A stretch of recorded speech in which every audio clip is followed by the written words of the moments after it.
yo le voy a contar la historia de este libro. ¿Le parece?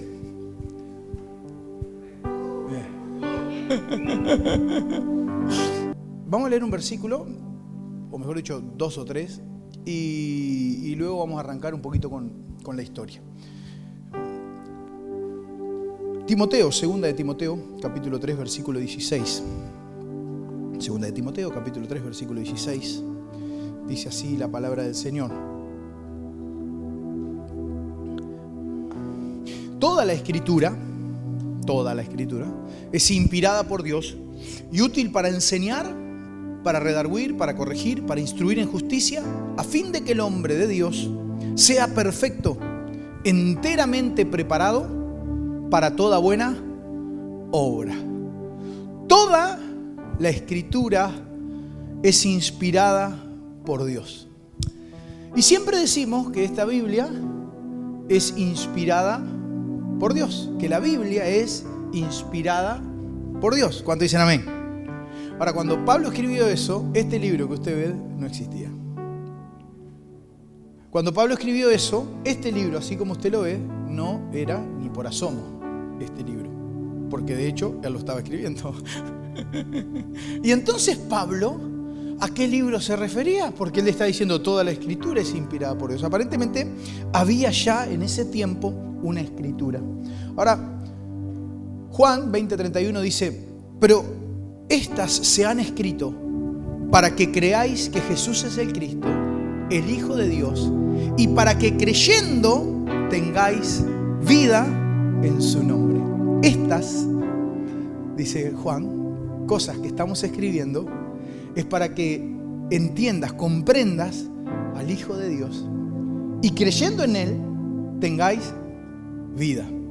O sea, estamos de acuerdo entonces de que entender o comprender la dimensión de las Sagradas Escrituras es fundamental.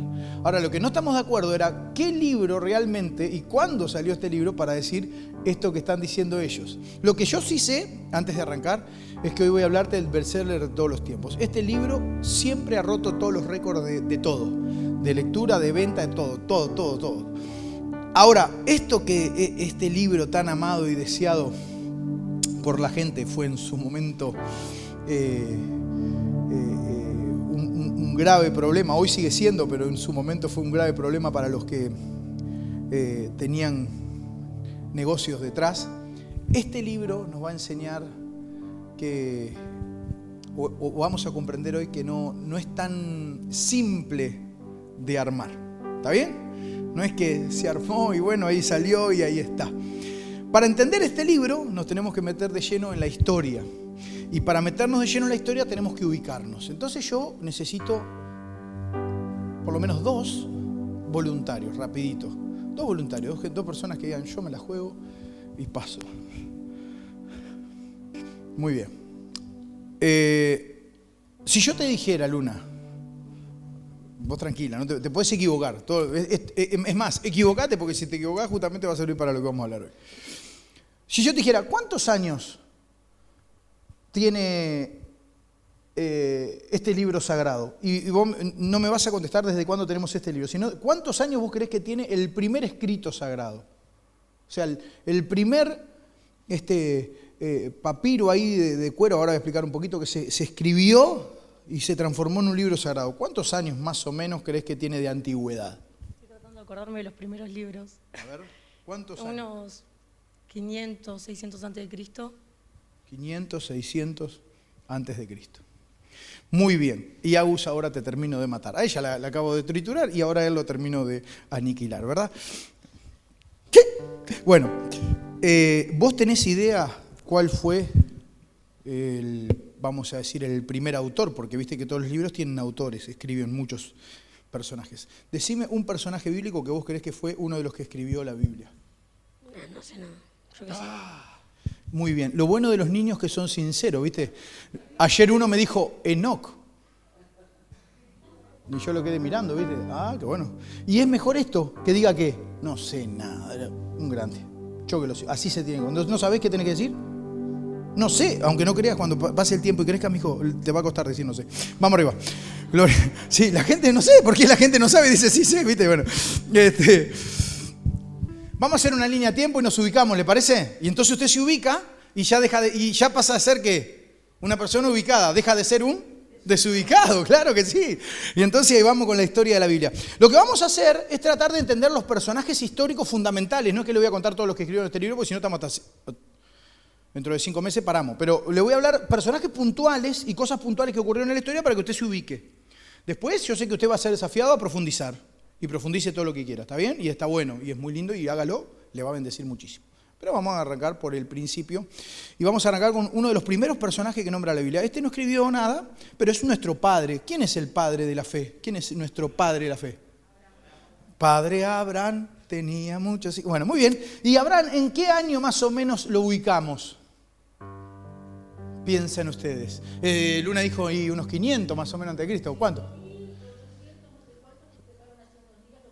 5.000 dice ella, 800 no sé cuánto, festejaron hace unos días los judíos. Bueno, lo vamos a ubicar a Abraham, mire, para que usted tenga una referencia, si usted busca, lo van a poner en el 1600 y pico.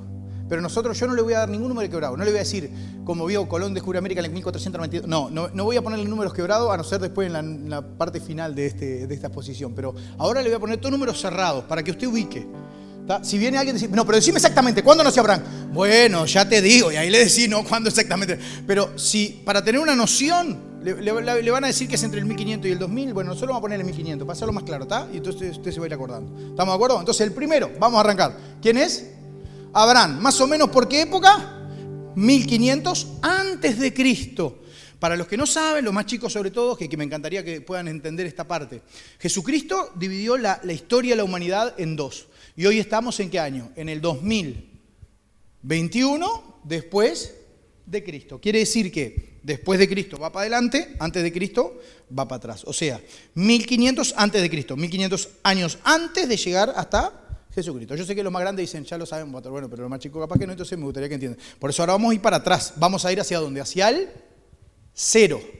Y después empezamos del 0 en adelante, que es cuando Cristo vino. Cuando Cristo vino marcó la historia de la humanidad en dos. Increíblemente, en la escuela y en el liceo no se habla del personaje más importante de toda la historia de la humanidad, que de hecho estamos donde estamos por ese hombre. Sin embargo, en la escuela solamente se dice antes de Cristo, por Cristo nada más, y no se desarrolla todo esto que es tan importante. Luego sí, en humanidades y en la universidad se habla, pero no es lo mismo como se debería hablar en la escuela y en el liceo de este personaje histórico. Muy bien. Luego tenemos, me apuré, en el 1200 aparece uno de los, ahora sí, escritores de la Biblia. ¿Cómo se llamó? El primero. Muy bien, como que lo hubiese visto muy bien la hermana Vivian, contenta de la vida, ¿verdad? Y Moisés escribe lo que nosotros conocemos hoy como la Torá, que vendría a ser el Pentateuco. ¿Está bien? No es lo mismo, ahora lo van a ver más adelante, no es lo mismo la Torá que el Antiguo Testamento. No, la Torá es solamente los 5 primeros libros de la Biblia. ¿Quién lo escribió? Moisés, personaje importante si los hay. ¿Qué fue Moisés? El que escribió todo lo que es la ley, los mandamientos y demás. A través de eso todos los judíos seguían por él, ¿verdad? Para hacer y tener las prácticas que tiene. Así que 1500, ayúdeme. 1200. Y ahora viene un hombre muy importante, que ¿quién es? David, muy bien. Y David es sumamente importante porque fue el mejor rey que tuvo Israel en todos los tiempos, no hubo otro rey como David. Pero aparte de ser un excelente rey, fue escritor también de la Biblia, es uno de los escritores de la Biblia. Y él escribe, y lo pusimos a David en el año más o menos 1000. ¿Vio qué fácil? 1500, ahora ya se ubica rapidísimo. 1500 Abraham, 1200 Moisés, en el 1000. Ahí viene David, otro personaje sumamente importante. Y luego de David viene Salomón. ¿Quién es Salomón? Fue el hijo de David. Salomón también escribió algunas cositas. ¿Sí? ¿Qué escribió Salomón, por ejemplo? Muy bien, pero sobre todo una cosa fundamental, los proverbios. ¿Y qué otra cosa degenerado? Cantar de los cantares. Le gustaban las mujeres, tenía 1000 mujeres y el loco se escribió un libro medio ahí relajado y ahí lo puso y lo dejamos ahí. Usted quiere leerlo, puede leerlo y le va a parecer muy interesante cómo habla de la mujer con nombres Está bueno para hacer paráfrasis de... no importa. Seguimos adelante. 900, entonces, Salomón. 950, Salomón. ¿Está bien? Bien. ¿Y ahora quién viene? Después de Salomón, ¿quién se supone que llegan? Los hijos de Salomón, ¿verdad? Ahora hay un problema con los hijos de Salomón. Es que ellos comenzaron a tener problemas y se dividieron. Y ahí viene la gran división del reino del norte y el reino del sur. Y esto es muy importante que usted lo entienda. Porque acá, cuando se divide el reino del norte y el reino del sur, lo que ocurre es que la nación toda queda dividida. ¿Y qué dice la Biblia? Una casa dividida no prosperará. O también dice, una casa dividida no puede prevalecer. O sea que lo normal, si tu casa está dividida, es que tarde o temprano... Entonces hay que buscar la unidad. Estos no la buscaron y se dividieron. Así fue que Judá y Benjamín hicieron el reino del sur y el reino de Israel fue el reino del norte. Y como una casa dividida no prospera, ¿qué pasa? Al dividirse, vienen los de afuera, los hermanos se han unido. Esa es la ley primera, si no los comen los de afuera. ¿Cómo es que dice? Bueno, no importa. Y ahí llegaron los de afuera. ¿Y quiénes aparecieron en escena? Aparecieron en el año 750 los asirios. Así que veníamos bien.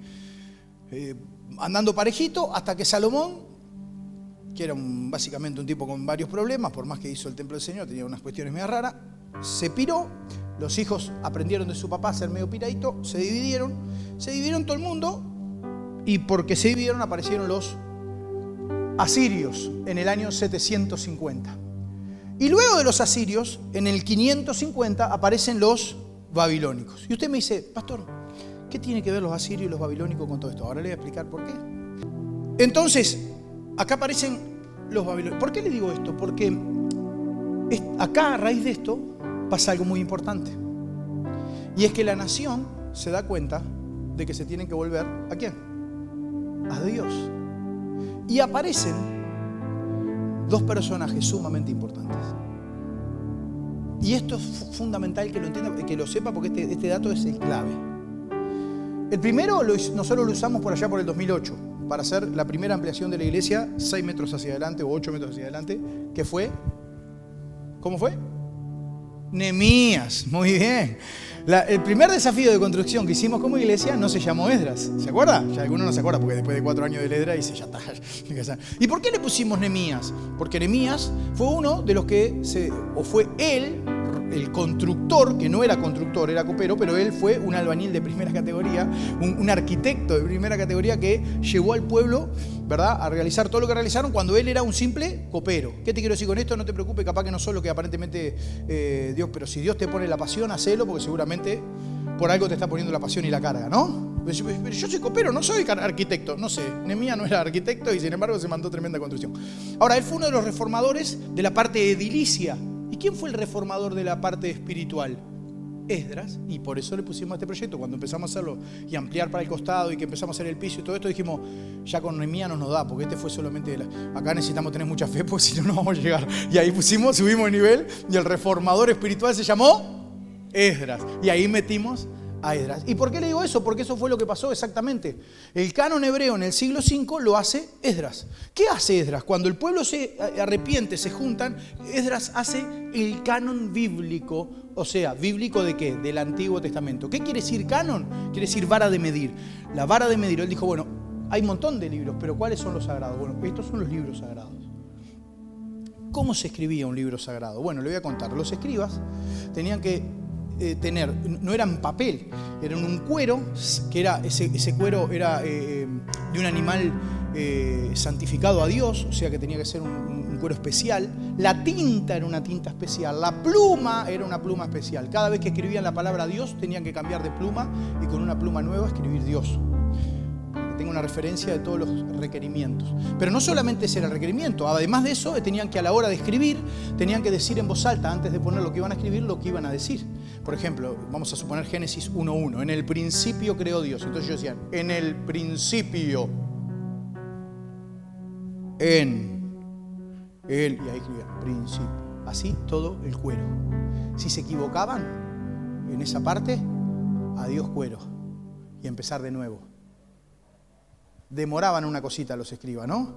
Claro, después de eso, hermano, no se iban a pelear con Jesús cualquiera, se pelea con todo el mundo, me peleo con mi esposa, con todo el mundo, salir de ahí, ¿me entendés? Me quiero agarrar las piñas con todo. Así eran estos hombres que tenían que estar uno por uno escribiendo las palabras que decía las Sagradas Escrituras. Muy bien. En el siglo IV, entonces, antes de Cristo, estamos llegando a Cristo, ¿vio? Empezamos ya y ahora estamos llegando ya a Cristo. Estamos en el siglo IV. Aparece el primer canon bíblico fundamental. ¿Cuál es ese primer canon? Bueno, el canon que hoy tienen los judíos, el Antiguo Testamento, digamos que hoy tienen los judíos, que está integrado por 24 libros. Y usted dice, ¿pero cómo? Porque el Antiguo Testamento nuestro tiene 39 libros. ¿Por qué el libro de los judíos tiene 24? Bueno, le explico, porque ellos son mucho más prácticos que nosotros. Nosotros tenemos primera, segunda de Reyes, primero, segunda de Crónicas, Oseas, Joel, Amós, Abdías, Jonás, Miqueas. No, ellos dijeron profeta menores, pum, ya están los dos ahí.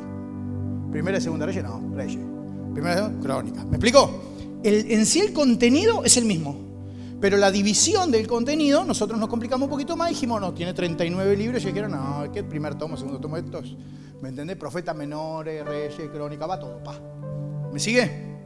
Y los mismos 24 son estos 39 que nosotros tenemos en el Antiguo Testamento. ¿Hasta acá vamos bien? ¿Ya se durmió? No, los veo bien, los veo como recién levantados. ¿Cómo se va a dormir si recién se despierta? Muy bien. Entonces, ahí tenemos estos libros. Ahí no están, en estos libros, no están los libros apócrifos, ni tampoco están los deuterocanónicos, que son los que la Iglesia Católica luego le agregó en ese primer canon de Esdras. Estos libros que están en el Antiguo Testamento no están. Que ahí va a escuchar los que son Tobías. Y hay gente que pregunta, ¿pero y por qué no son sagrados? Léalos. Se va a dar cuenta cuando los lea que son cualquier disparate. Evidentemente. Entonces, en ese no estaba. Y acá tenemos entonces la primer ¿qué? Fundamental esto. Acá. La primer Biblia, digamos, sagrada, por decir una manera. Pero pastor, ¿no era toda la Biblia? Bueno, pero tenemos ya el Antiguo Testamento, ¿qué le parece? ¿En cuántos años más o menos de producción? Estamos en el 500, vamos a decir 400 antes de Cristo, 400 y pico, 500. ¿En cuántos años? Comenzó con Abraham en el 1200, con Moisés en el 1200. ¿Cuántos más o menos entonces ahí? Como 700 años ya iban y ahí tenemos el primer libro. Que de nosotros, calcule, ¿no? La Biblia hebrea entonces se divide en tres partes. Esto no es para nada despreciable. Porque hay gente que confunde y dice, no, la Torá es el libro de los judíos. Sí, claro, la Torá es una parte del libro de los judíos. La Torá es el Pentateuco. Luego están los ¿qué? Los escritos y los profetas. ¿Estamos de acuerdo? Entonces, así lo separan en estas tres partes, ¿tá? Los profetas, los escritos y la Torá. Y ahí aparecen todos los que hoy tenemos en el Antiguo Testamento. ¿Estamos bien? Muy bien. ¿Qué pasó con esta gente? ¿Se arrepintió? Muy bien. Bueno, ahora los babilónicos son invadidos nuevamente. Luego de los babilónicos vinieron los medo-persas y luego de los medo-persas. ¿Se acuerdan de esto? ¿Cómo sabemos esto? Aparte de la historia pura y dura. En la Biblia, ¿cómo lo sabemos? ¿Por la vida de quién? De Daniel, claro, muy bien. Daniel en la Biblia cuenta, ¿verdad? Va contando cómo fueron. ¿Y Daniel qué pasaba con Daniel? El tipo era capo en todos los gobiernos, ¿viste? Venían y lo elegían a él como encargado, el tipo andaba siempre volando. Bueno, no importa, seguimos adelante. La cuestión cuál fue, que cuando llegaron los medos persas, después de esto vienen para mí quien fue uno de los más grandes. Esto está mal que lo diga un pastor, ¿no? Pero bueno, no importa, para mí fue un caballo el tipo, que conquistó todo a su paso. Hermano, lo que conquistó este hombre era una máquina. Una máquina de conquistar tierra, conquistar todo a su paso. Se llamó Alejandro el Grande. ¡Oh! No, ese no es Alejandro el Grande, pero bueno. Y ahí apareció Alejandro.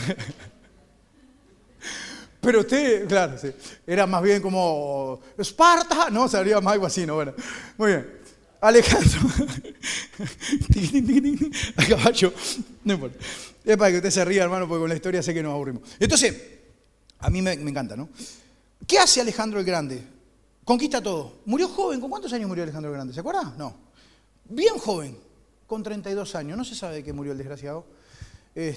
Algunos dicen que fue una enfermedad, otros dicen que lo envenenaron, ¿verdad? Pero el tipo se conquistó todo. Y este hombre que conquistó todo, en el siglo III deja un heredero, deja varios, ¿no? Pero un heredero que es clave, ahora sí, en la conformación de la Biblia. Y se llama Ptolomeo. Ahora lo vamos a ver. ¿Cómo se llama? Vamos a hacer un repaso antes de llegar a Ptolomeo entonces. 1500, para posicionarlo en la historia. Abraham, ayúdeme, ahora va usted, dale. 1200. Muy bien. 1000. ¿Qué año? 500. ¿Por qué saqué ahora a David y todo eso? Porque a la parte de los hijos de David y toda esa parte. Porque en realidad no es tan importante en lo que estamos hablando, que es que la Biblia. En referencia a la Biblia sí son importantes, o Salomón, todo, pero en referencia a la Biblia este dato es más importante. Luego del 500, ¿qué viene? Alejandro el Grande. Y a raíz de Alejandro el Grande aparece, como le decía recién, Ptolomeo. ¿Quién es Ptolomeo? Bueno, Ptolomeo es el que hace algo fundamental. En la biblioteca de Alejandría juntaron todos los escritos que habían hasta el reino en ese momento. Y entonces, ¿qué dicen ellos? Necesitamos juntar todos los escritos que haya. Entre ellos, el escrito sagrado de los hebreos. ¿Cuál era el problema de los griegos en referencia al escrito sagrado de los hebreos? Que no lo podían leer, el idioma, muchas gracias. ¿Por qué? Porque no podían leer en hebreo si ellos eran griegos. Y entonces, ¿qué dice Ptolomeo? ¿Qué dice? ¿Cómo diría usted, Ptolomeo? Diga la verdad. ¿Cómo le pone la P? Es así, ahora se acuerda, si no, no se recuerda más. Ptolomeo, muy bien. Y ahora después va a venir uno que se va a querer matar con ese nombre, nos morimos todos acá, pero no importa. Y este Ptolomeo entonces, ¿qué hace? El tipo agarra y dice, voy a juntar a 6 personas, 6 escribas de cada tribu, voy a buscar 6 sacerdotes, 6 personas, ¿no? Y empecé a buscar de cada tribu, ¿cuántas tribus son? 12 por 6, 72. Agarra y estas 72 personas le dice, ustedes van a traducir la Biblia, ¿verdad? La Biblia antigua, digamos, o el Antiguo Testamento, lo van a traducir ¿al qué idioma? Al griego. Y entonces estas personas se dedicaron, ¿cuántos eran? Vio como yo que le digo, bueno, era 1500 tanto, pero le van a poner cerrado. Bueno, esto hicieron lo mismo y le llamaron la Septuaginta. Que la Septuaginta es la primer traducción del libro hebreo al libro griego, al idioma griego. Y lo hicieron 72 personas, pero como era muy complicado poner el número 72, pusieron Septuaginta, que quiere decir 70, los 70, ¿vio? Para redondear, que yo no es tan mala mi idea de redondear. Y ahí nace la Septuaginta, que es la primer traducción del hebreo al griego. Ahora sí es importante estos datos, porque ahora ya tenemos el canon del Antiguo Testamento hecho por Esdras, y ahora tenemos la Septuaginta, que es la primera traducción del Antiguo Testamento hecho por Esdras al griego. Vamos a hacer otra vez un repasito. 1500 Abraham, 1200 Moisés, siga. David, muy bien.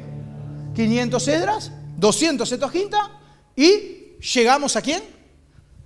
Al nacimiento de nuestro Señor. Ya está, ya llegamos al 0. ¿Qué le parece? ¿Cuánto demoramos llegar al 0? Media hora. Ahora llegar al 2021, ¿cuánto estaremos? 45 minutos, una hora más. ¿Verdad? ¿Se entiende hasta acá? ¿Qué quiere? ¿Usted se entiende por qué yo le dije todo esto? No, no entiende. Porque si usted se da cuenta, cuando llega el Señor Jesús no solamente podía hablar en su propio lenguaje, o sea, podía compartir la palabra del hebreo, sino que ahora tenía ¿qué? La Septuaginta, hacía 200 años existía. Y entonces también los griegos entendían lo que el Señor Jesús tenía, porque tenían acceso, porque ahora a través de la biblioteca de Alejandría podían entender qué era lo que decía la palabra de Dios, porque ellos ¿qué? La habían traducido. Y como ellos la habían traducido al griego, ahora los que no eran judíos, los que no eran hebreos, también entendían lo que decía el Señor Jesús. ¡Qué momento clave! Imagínense que haya venido antes, no tenían un corno, la vela. ¿Me explicó? Justito. Muere el Señor Jesús, resucita y va a los cielos. ¿Qué empieza a pasar? Todo el mundo empieza ¿a qué? A contar lo que habían experimentado con el Señor. Pero no solo a contar lo que habían experimentado con el Señor, sino que empiezan a hablar lo que el Señor les había dado. Por eso cuando los apóstoles dicen, porque este evangelio que le hemos dado, no se refiere a Mateo, Marcos, Lucas y Juan. ¿Qué evangelio se referían cuando habla la Biblia del evangelio? Si no existían los evangelios todavía. El Evangelio no es una noticia, que es lo que nos han dicho durante años. Siempre nos han dicho las buenas noticias del Evangelio. No, no es una buena noticia. Porque si yo lo veo esto como una buena noticia, solamente como una noticia, lo voy a leer a esto como un diario. Y esto es lo que le ha pasado a mucha gente, que lee la Biblia como si fuera un diario. Esto no es buena noticia. El Evangelio es Cristo, es la vida de Cristo entrando en nosotros. Y entonces cuando yo entiendo que el Evangelio no es una buena noticia, sino que es Cristo mismo, entonces yo estoy invitando a Cristo a entrar en mi vida. Entonces yo ya no leo esto como un libro más, sino leo como un libro que va a hacer que Cristo crezca en mí. Yo hubiese dicho, por lo menos. Y eso va a generar que ya no sea un diario para mí, o que no sea que un cosito que está en el medio un libro que está en el medio de la habitación para que tire buenas energías, como hace mucha gente. Es Cristo el Evangelio, no es una noticia, es una persona. Y entonces todos empiezan a escribir. ¿Y quién empieza a escribir como loco, como desesperado? Una bestia, un animal. Nuestro apóstol, el apóstol Pablo, es un genio. Entonces los apóstoles empiezan a comenzar a escribir. Ahora, así como escribe el apóstol Pablo, así como escribe Pedro, así como escribe Lucas, el doctor Lucas, todo muy bien, precioso, ¿quién también escribe? Y aparentemente apareció Judas después de ahorcado y escribió un evangelio. Y apareció Magdalena después de que tuvo relaciones con no sé cuánto y escribió otro evangelio. Y ahí empezaron a aparecer cualquier tipo de evangelio. Entonces, ¿qué tuvo que ocurrir? Lo mismo que ocurrió con ¿quién? Con Esdras. ¿Qué hizo Esdras? Dijo, no, hay un montón de... Vamos a hacer lo correcto y vamos realmente a dejar en claro cuáles son los libros sagrados y cuáles no. ¿Y qué hicieron? ¿Qué tenían que hacer ahora entonces? Dejar en claro cuáles eran las epístolas que realmente, o las cartas que realmente, porque eran todas cartas, ¿no?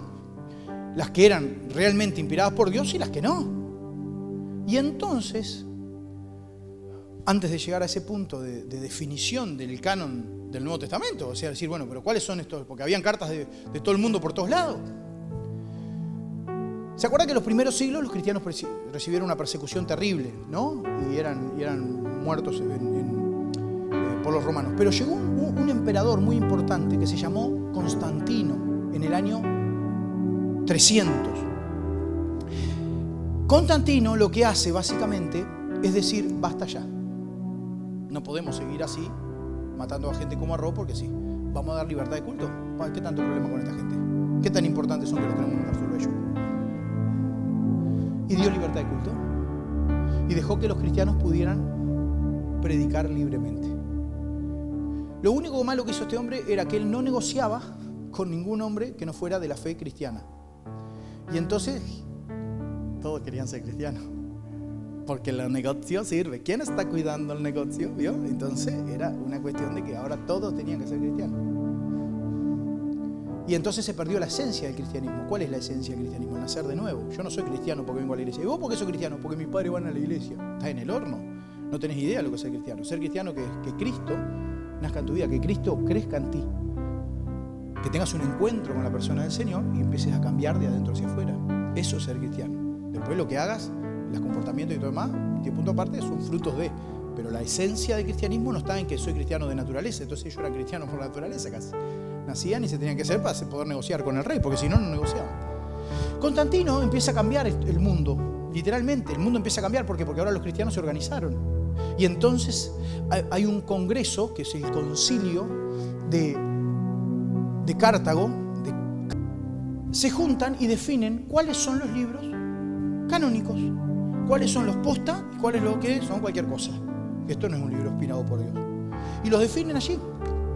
En ese concilio se definen los libros. Cuando se define este canon de los libros, estos 27 libros que hoy tenemos en el Nuevo Testamento pasaron a ser, en realidad no eran 27, eran 26. Porque no se animaron a poner Apocalipsis, porque Apocalipsis era un entrevero que no entendían nada. ¿Cuánto entienden el Apocalipsis? Aleluya. Bueno, a ellos les pasaba lo mismo, no entendían nada. Le decía el Apocalipsis. Entonces lo dejaron para atrás un poquito, pero después, 5 años más tarde, lo agregaron. Se dieron cuenta que Juan no estaba loco en la isla, sino que las experiencias habían sido demasiado espirituales como para dejarla fuera. Y le dicen a Jerónimo, ellos le llaman, los católicos le llaman San Jerónimo, para nosotros es Jerónimo. Le dicen a Jerónimo, Jerónimo, necesitamos que escribas, que traduzcas estos escritos, que están escritos en griego y que están algunos en arameo, y los pases todo el antiguo y estas cartas al idioma santo, ¿Cuál era el idioma santo en ese momento? El latín. Y entonces, como el latín era el idioma santo, había que pasarlo al idioma latín. Y en el 405 después de Cristo aparece Jerónimo y escribe la Vulgata Latina. ¿Qué es la Vulgata Latina? ¿Por qué Vulgata? Del vulgo, para que la gente lo pudiera entender en el latín del vulgo. Entonces, la Vulgata Latina. ¿Y ahora qué hace? Escribe la primer traducción del canon bíblico que pasa a ser. ¿Se acuerda que estaba Esdras? ¿Está? Primer canon. Segundo, ahora lo vamos a repasar igual, la Septuaginta, ¿verdad? Y luego en la Septuaginta viene este canon, que es el canon de Jerónimo, ¿verdad? Del concilio de Cartago. La Vulgata Latina, entonces, le decía, fue la primer traducción, ¿está?, al latín. ¿Vamos bien hasta acá? Después de este año se comienza a venir la debacle. ¿Por qué? Porque en el año 476 se ocurre la caída del Imperio Romano Occidental. Así que el Imperio Romano Occidental, una parte del Imperio Romano cae, y ahí comienza lo que se llama la Edad Media, que va desde el 476 al 1460, 1492, dicen algunos con el descubrimiento de América. Algunos se lo apelan al descubrimiento de América y otros dicen que no, hay ciertos historiadores que dicen que no, hasta el 1460, pero vamos a ponerle el 1492, que fue cuando se termina la Edad Media en ese proceso. O sea, y entramos ahí en lo que se llama un tiempo de la historia que se llama el oscurantismo, que es complicado. ¿Por qué? Porque le llaman oscurantismo, ocurrieron cosas muy buenas y avanzó muchísimo la sociedad, pero como la parte política estaba gobernada por la religión, lo llaman el oscurantismo porque ahora todo era religioso y con fines religiosos, entre comillas, y comienza la gran debacle. Pero hay un acontecimiento fundamental en el año 622. Aparece una religión que es la que hasta hoy estamos peleando por erradicar de alguna manera. ¿Cuál es? Nace en el 622 el Islam. ¿Vamos bien? ¿Sí? Este hombre empezó a tener convicción de pecado. Y Dios empezó a trabajar en su corazón. Y se empezó a dar cuenta que lo que decía la Biblia no era lo que estaban haciendo esta gente. Y lo que decía la Biblia no era lo que estaban haciendo estos papas. ¿En qué creemos nosotros? Y entonces empezamos a ir en contra de lo establecido. Y por eso nos llaman protestantes, porque íbamos en contra de lo que la Iglesia Católica decía. Y así empezaron todos estos movimientos donde la Iglesia Católica era la autoridad máxima y no la palabra de Dios. Y estos hombres dijeron, pero vos, la palabra de Dios es la autoridad máxima. Y entonces, ¿qué hace él? Empieza él mismo a hacer las traducciones y a enviarlas. Las metía, dice que las metía en sacos y las enviaba de comestible y las enviaba. ¿Qué pasó? Él se empezó a dar cuenta que la Biblia era nuestra mayor autoridad, no el Papa. Porque cuanto más ignorante vos seas, más fácil es trabajar en tu vida y hacerte creer cosas y hacer que pienses lo que yo quiero que pienses. Empezaron a haber tantas traducciones, que habían traducciones en un montón de idiomas. Y la gente quería consumir la Biblia, leer la Biblia, saber lo que decía la Biblia, que hoy tenemos. En el 1694, Voltaire dice, esto que está tan de moda, en unos años se termina. Y este libro, esta Biblia que dicen que es un libro tan interesante, va a terminar siendo un libro de mitología.